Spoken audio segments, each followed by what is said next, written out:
a partir do versículo de número 18. Carta de Paulo aos Filipenses, capítulo 3, a partir do versículo de número 18. Espero que todos estejam bem, porque já vamos começar a ministrar a palavra de Deus. A todos que chegaram, que Deus abençoe vocês. A todos que estão conosco ao vivo, que Deus abençoe vocês. Vamos para a palavra, gente. Filipenses, capítulo 3, no versículo de número 18, tá bom? Sem enrolação. Então, daqui a pouco a gente coloca os comentários no ar e a gente vai desenrolar aqui em nome de Jesus. Está escrito assim: porque muitos há dos quais muitas vezes vos disse, e agora também digo chorando, que são inimigos da cruz de Cristo, cujo fim é a perdição, cujo Deus é o ventre e cuja glória é a confusão deles, que só pensam nas coisas terrenas. Mas a nossa cidade está nos céus, donde também esperamos o Salvador, o Senhor Jesus Cristo, que transformará o nosso corpo abatido para ser conforme o seu corpo glorioso, segundo o seu eficaz poder de sujeitar também a si todas as coisas. Que o Senhor fale conosco pela sua inerrante palavra, em nome do Senhor Jesus Cristo. Vamos lá, gente. Nós vamos falar basicamente sobre os inimigos da cruz. Nós vamos falar qual será ou que destino está preparado para aquele que for fiel até o seu último dia de vida. E nós vamos falar em que lugar nós iremos participar e morar. Você quer saber? Então fica ligadinho, deixa o seu like abençoado. Se você ainda não é inscrito, se inscreve no canal em nome do Senhor Jesus Cristo. E é claro, compartilha bastante essa mensagem, compartilha, comenta bastante em nome de Jesus. Muita gente, e é muita gente mesmo, muitas pessoas, infelizmente, são inimigas da cruz de Cristo. Aqui o apóstolo Paulo está falando sobre, se você ler lá em cima no tema, ele está falando sobre os falsos obreiros, sobre as pessoas que infelizmente só causam problemas dentro das congregações, que se infiltram nas congregações para criarem problemas, para criarem fofocas, para criarem dissensões, para difamarem, para caluniarem, para colocarem uns contra os outros. Estou fazendo questão de ser muito didático. E o Senhor Deus está classificando através do apóstolo Paulo, ele fala, por isso ele diz assim, olha, porque muitos há dos quais muitas vezes vos digo, vamos voltar aqui no tema aqui, ó, no texto, ó. Porque muitos há dos quais muitas vezes vos disse, e agora também digo, chorando. Paulo está lamentando, porque ele não queria que esses irmãos, que essas pessoas, que esses falsos obreiros continuassem assim. Mas ele está falando que são inimigos da cruz de Cristo. Que você entenda e que você coloque no teu coração e que fique um alerta para que nem eu nem você façamos parte destes inimigos da cruz de Cristo. Nós não podemos fazer parte de maneira nenhuma, ok? Coloque isso no teu coração e não duvide daquilo que Deus está falando, porque são situações que acontecem, infelizmente acontecem nas congregações. Pessoas que não têm amor, não têm o Espírito de Deus e tornam-se inimigos da cruz de Cristo. Não obstante aqueles que também já são inimigos naturais do Senhor Jesus Cristo, porque ainda não se entregaram para Cristo, são blasfemos, são homens e mulheres que infelizmente querem a perdição mesmo. Ainda há aqueles que infelizmente dentro das congregações se tornam inimigos da cruz de Cristo. E qual é a característica e o que vai acontecer com essa turma que é inimiga da cruz de Cristo? Está escrito, cujo fim, versículo 19, vamos para o texto, cujo fim é a perdição, cujo Deus é o ventre e cuja glória é a confusão deles, que só pensam nas coisas terrenas. Se aqui a gente puder classificar, e a gente pode classificar os inimigos da cruz de Cristo, vamos lá. Primeiramente, o que vai acontecer com o inimigo da cruz de Cristo? E por que ser inimigo da cruz de Cristo? Porque essas pessoas vituperam o sacrifício que Cristo fez na cruz do Calvário. Essas pessoas desvalorizam o sacrifício de Cristo na cruz do Calvário. Essas pessoas menosprezam o sacrifício de Cristo na cruz do Calvário. Como, pastor? Principalmente criando problemas, dissensões, confusões, intrigas e outras coisas piores dentro das congregações, como também aquelas pessoas que não se entregaram a Cristo, que não fazem parte do corpo de Cristo, mas que também são inimigos da cruz de Cristo, porque perseguem, maltratam, caluniam, difamam e intentam tudo contra aqueles que são os verdadeiros escolhidos de Deus. Amém, gente? Então, o fim dessas pessoas é a perdição. Está escrito, cujo Deus é o ventre. Por que esse texto aqui, cujo Deus é o ventre? Está claro que o apóstolo Paulo fala que essas pessoas só querem o seu bem próprio, só querem aquilo que é bom para eles. Essas pessoas só querem aquilo que fazem, entre aspas, bem ao seu próprio ventre, e cuja glória é para a confusão deles. Significa que Deus está falando claramente que essas pessoas que são inimigas da cruz de Cristo, cedo ou tarde, arrumarão confusão entre eles próprios. E eles mesmos vão se degladiar entre si, que só pensam nas coisas terrenas. Uma das características dos inimigos da cruz de Cristo é esta. São pessoas que só pensam que as coisas acontecerão por aqui e por isso querem de todo jeito se locupletar das coisas que estão aqui, ou seja, só pensam nas coisas terrenas. Não acham que vai acontecer uma outra situação, não acham que, na verdade, nem têm ideia de que pode ser o último dia de vida, porque nem eu nem você sabemos o que acontecerá, nem eu nem você sabemos qual será o nosso último dia de vida. Mas o que nós precisamos saber é que Cristo irá nos buscar, ou que nós seremos levados. Enfim, os inimigos da cruz de Cristo vivem como se não houvesse amanhã, porque vão para a perdição. O seu Deus é o seu próprio ventre, ou seja, fazem as coisas pensando em si próprio, não somente no ventre como alimentação, mas naquilo que estão angariando para si mesmo. A sua glória é confusão, ou seja, quanto mais confusão, melhor. Só que essa confusão acaba se voltando contra si próprio. E essas pessoas só pensam nas coisas terrenas. Ou seja, para o inimigo da cruz de Cristo não tem céu, não tem inferno. Tudo se resume ao que está acontecendo aqui. Por isso que essas pessoas só querem o que acontece por aqui. Se você entende, deixe nos comentários aí e glorifique e adore ao nome do Senhor Jesus Cristo. Se não se inscreveu, se inscreve no canal, deixe seu like abençoado, deixa o like, gente, ok? E compartilha bastante a mensagem. Tem um grande detalhe também. Os inimigos da cruz de Cristo, Paulo está dizendo aqui que são aqueles que estão, pessoas que aparentemente são crentes, mas não são. Pessoas que aparentemente estão dentro da igreja, mas não fazem parte do corpo, porque são falsos obreiros. Falsos obreiros. Obreiros maus. Obreiros que não condizem com a palavra de Deus.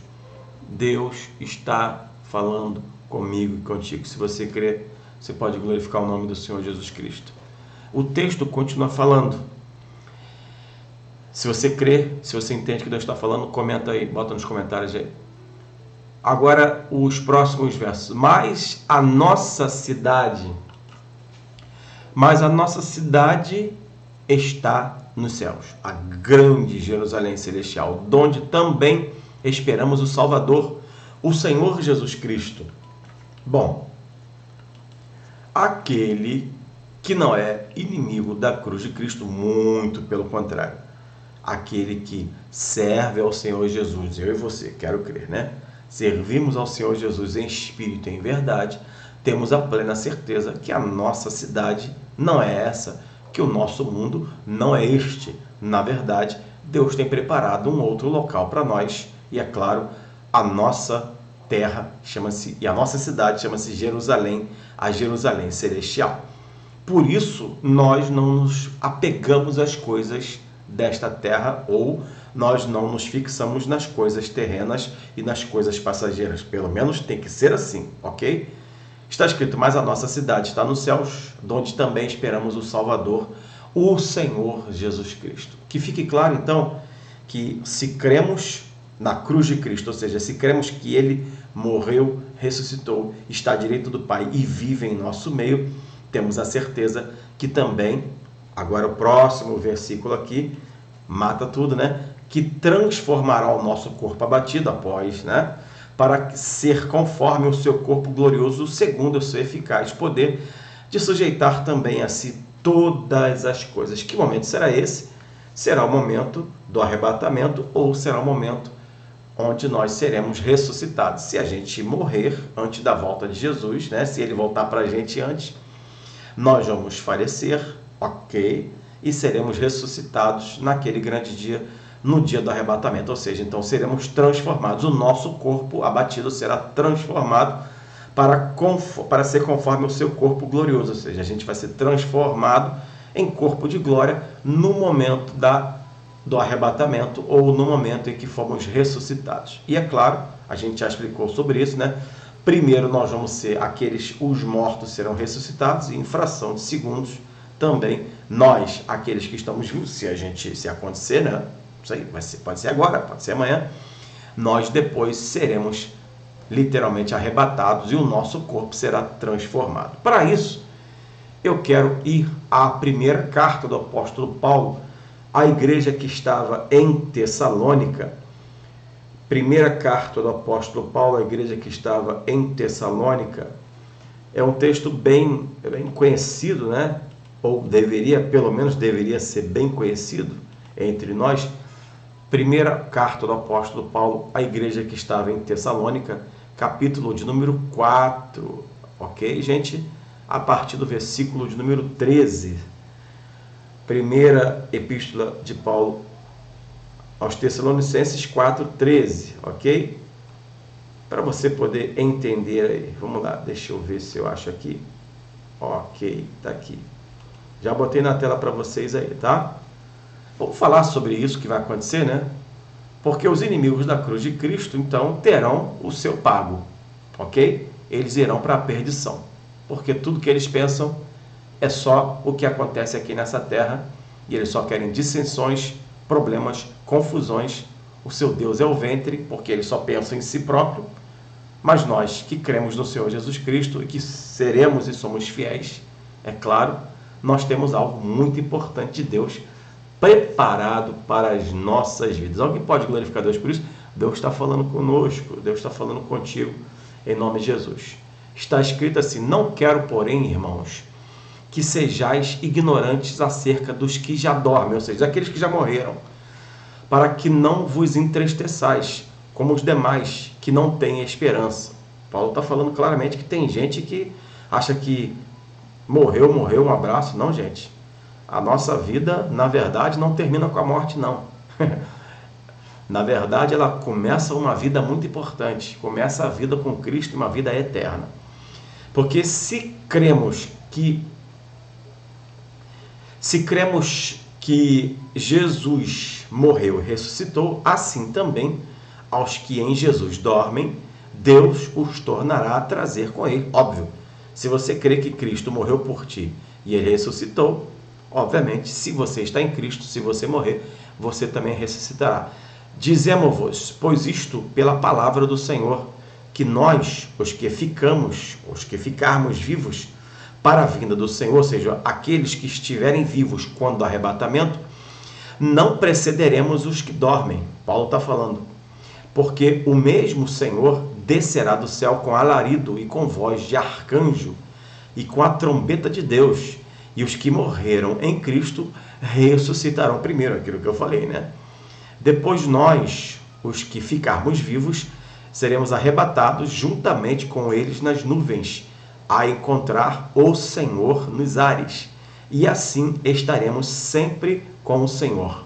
Portanto, consolai-vos uns aos outros com estas palavras. Se você crê nessas palavras, você pode glorificar ao nome do Senhor Jesus Cristo, porque eu sei que Deus está falando contigo poderosamente em nome de Jesus. Amém? Então é isso. Nós vivemos em um tempo em que os inimigos da cruz de Cristo, isso é um ponto positivo, né? Pode ser um ponto positivo e um ponto negativo. É um ponto positivo porque estamos vendo quem é quem, ou seja, quem são os verdadeiros inimigos da cruz de Cristo, que tem por sua característica, e a gente leu na carta de Paulo aos Filipenses, capítulo 3, a partir do versículo de número 18, que a principal característica daqueles que são inimigos da cruz de Cristo são aqueles que, obviamente, primeiramente, vão para a perdição. O seu Deus é o seu ventre, ou seja, as pessoas só querem tudo para si.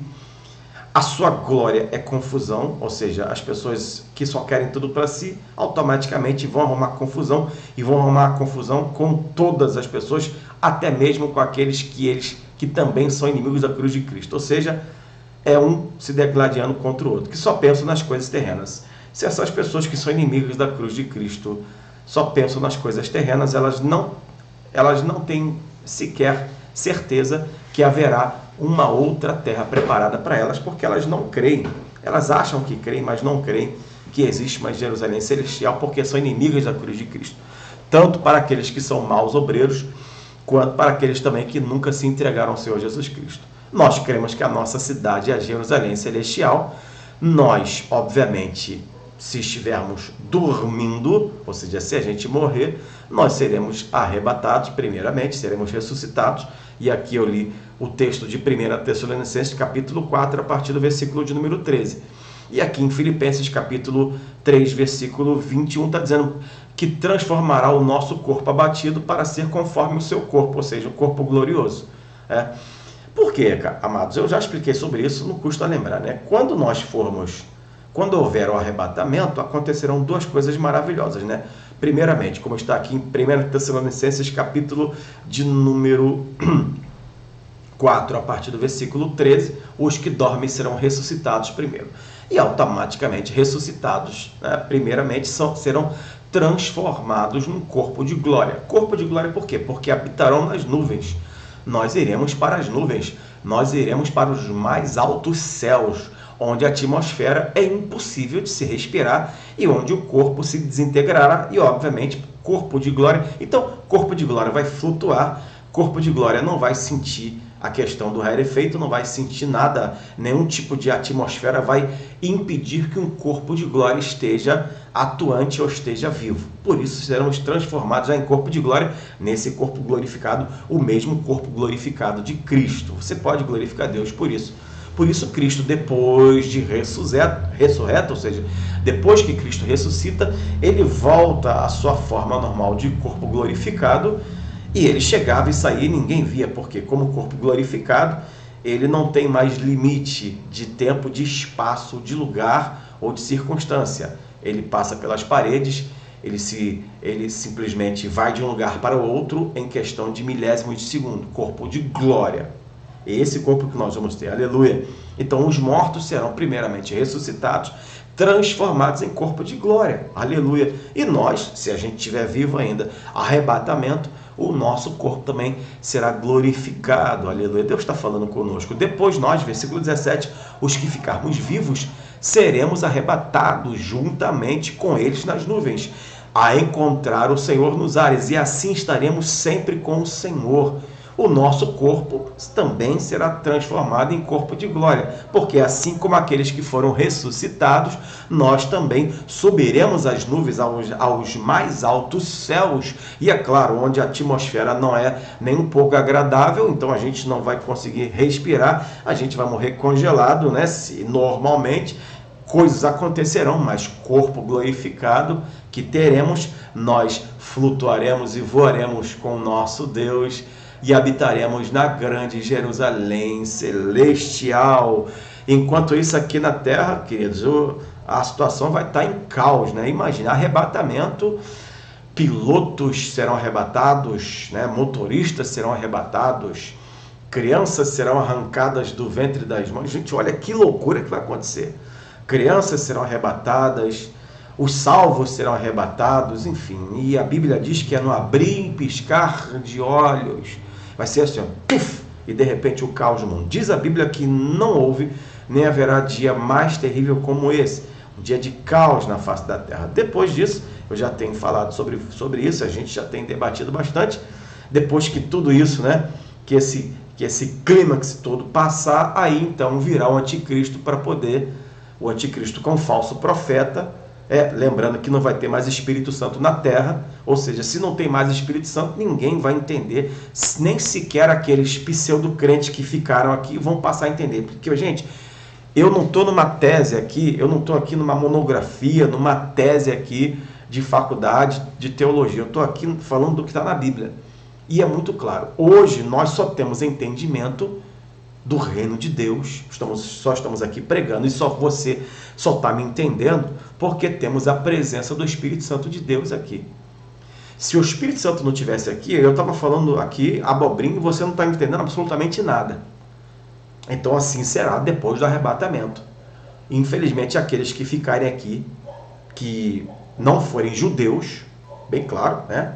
Eu vou falar depois sobre isso, mas aqueles que não forem judeus e que ficarem aqui após o arrebatamento, que sentirem falta, vão até saber, né, que a igreja subiu, mas não terão mais entendimento. Por quê? Queridos, o entendimento estará todo com o Espírito Santo. Acabou. Se não tem mais Espírito Santo, ninguém vai mais se convencer do seu pecado, da justiça e do juízo. Acabou. Somente os escolhidos judeus, ou seja, aqueles judeus que participarão, os chamados mártires da grande tribulação, é que serão resgatados. Por isso que eu já ouvi uma história, gente, essa história eu sempre conto, né? E não sei, algum tempo atrás, muito tempo atrás, né, a pessoa falou assim, tudo bem, mas se eu ficar, eu me entrego a Jesus depois na grande tribulação. Esquece, gente.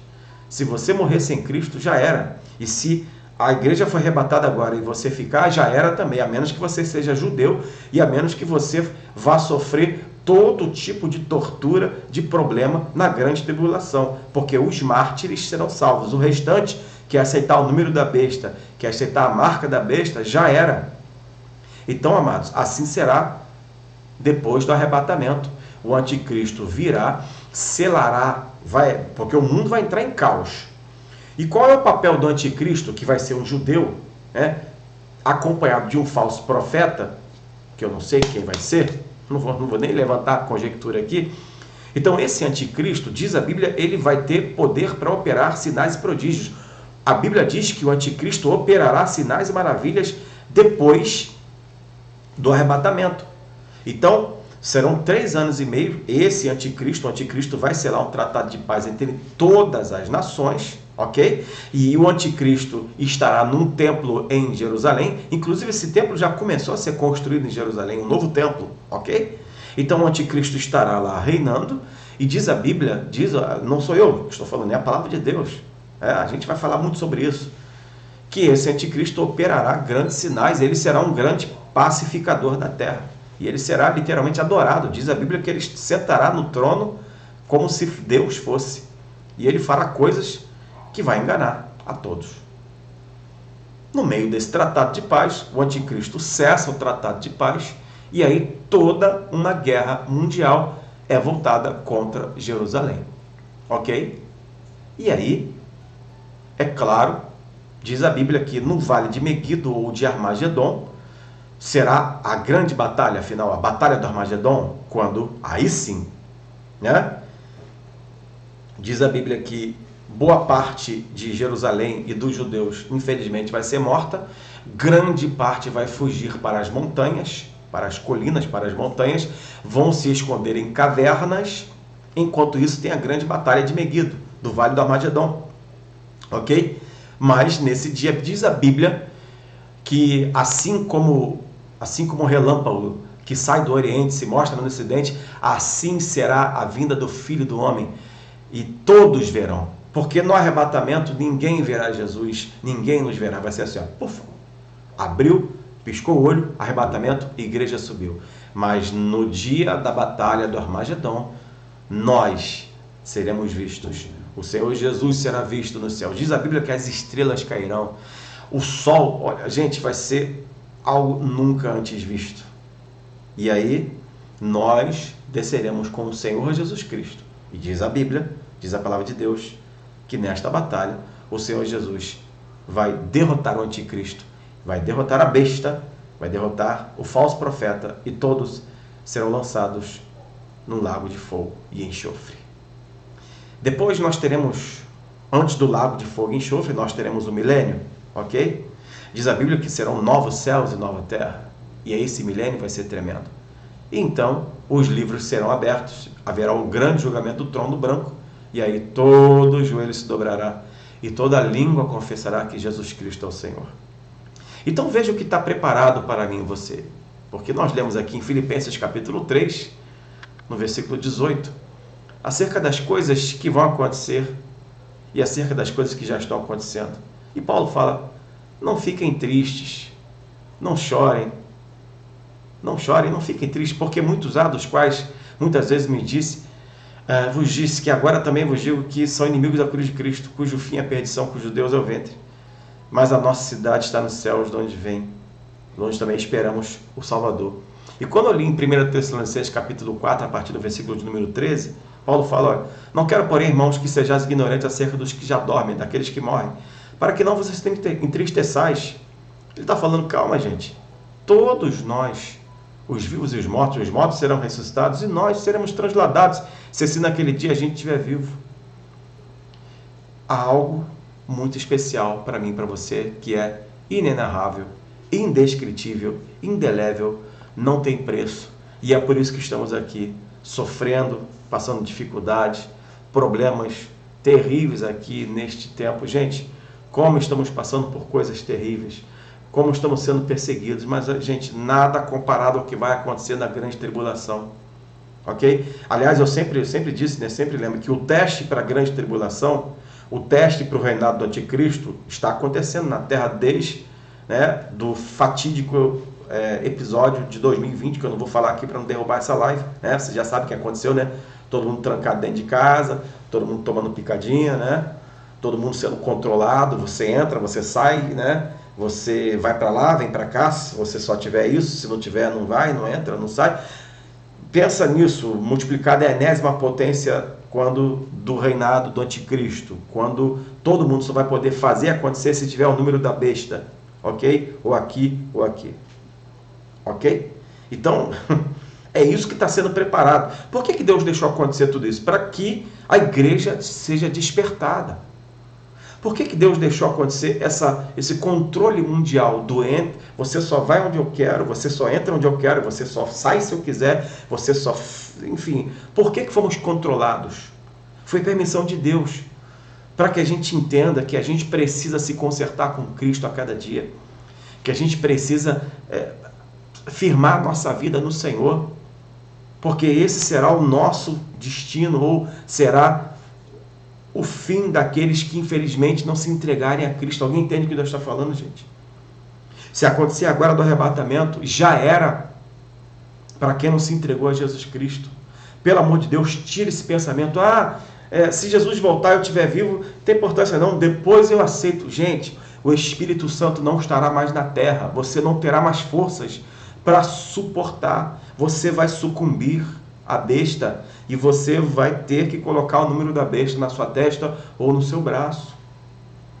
Nem entendimento você terá mais do Espírito Santo, você vai ser enganado pela besta, porque diz a Bíblia que o anticristo, vai ser colocado, vai se colocar no lugar de Deus, e as pessoas vão tratar o anticristo como se fosse Deus, porque o anticristo vai reorganizar as nações, e ele vai fazer tudo bonitinho, e será um judeu.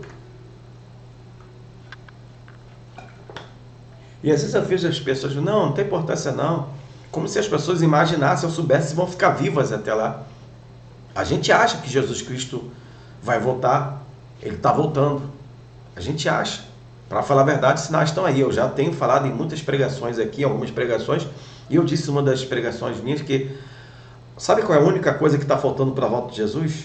A volta do Senhor Jesus Cristo, porque tudo já aconteceu, não tem mais nada para acontecer. Já aconteceu tudo, amados irmãos. Então, que você coloque no seu coração esta certeza, não tem mais nada para acontecer, a não ser a própria volta de Jesus.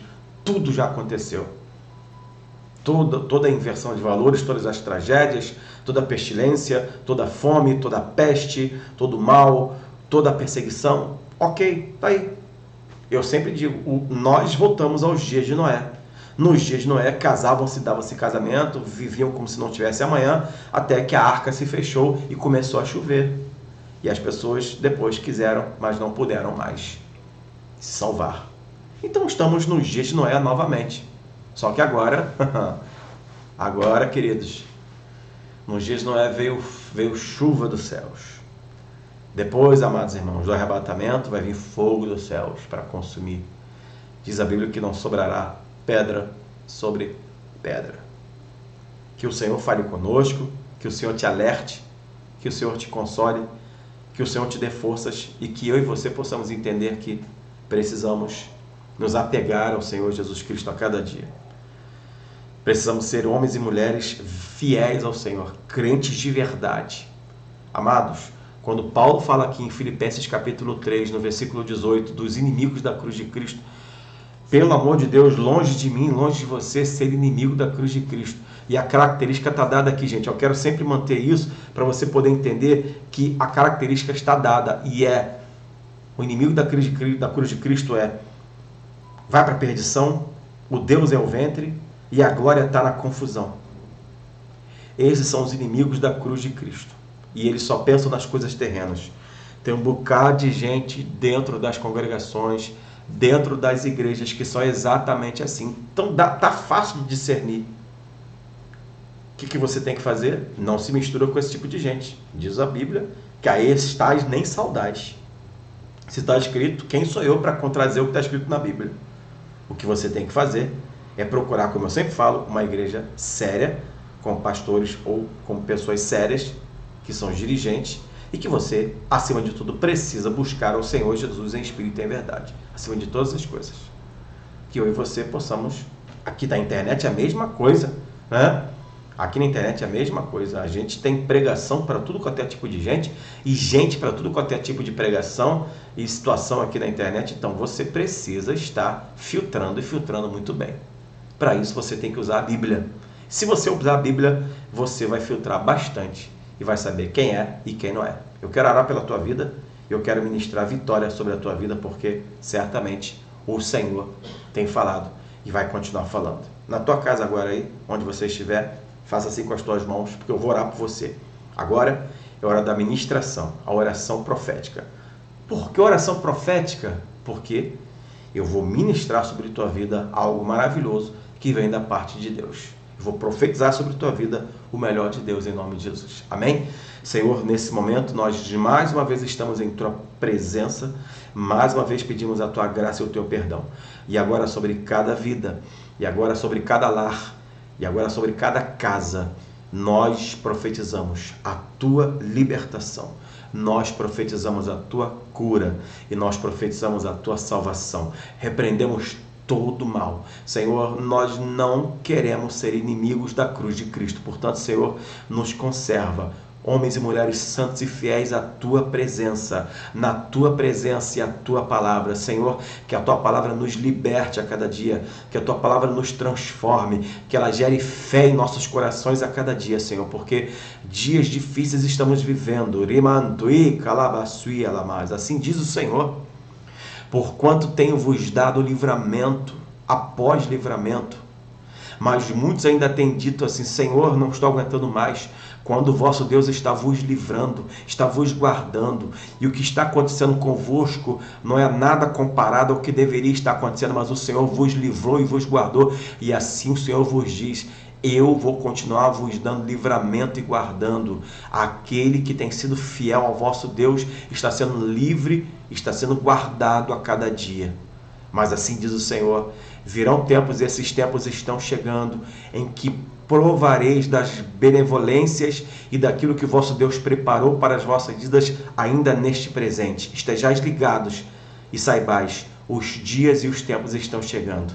Sobre esta nação, grande rebuliço já tem, e ele aumentará, mas os meus continuarão guardados e abençoados serão. A minha graça vos basta. Eu abençoo os teus filhos, abençoo aqueles que estão ligados em ti, Senhor. Abençoo aqueles que muito tempo depois estão ouvindo essa mensagem, estão recebendo essa palavra. E eu tenho certeza da tua vitória, da tua graça, da tua paz. Eu quero abençoar todos e declarar o teu poder e o teu amor e pedir que continue conosco, em nome de Jesus. Amém. Você pode glorificar Deus? Quem pode adorar o nome do Senhor Jesus?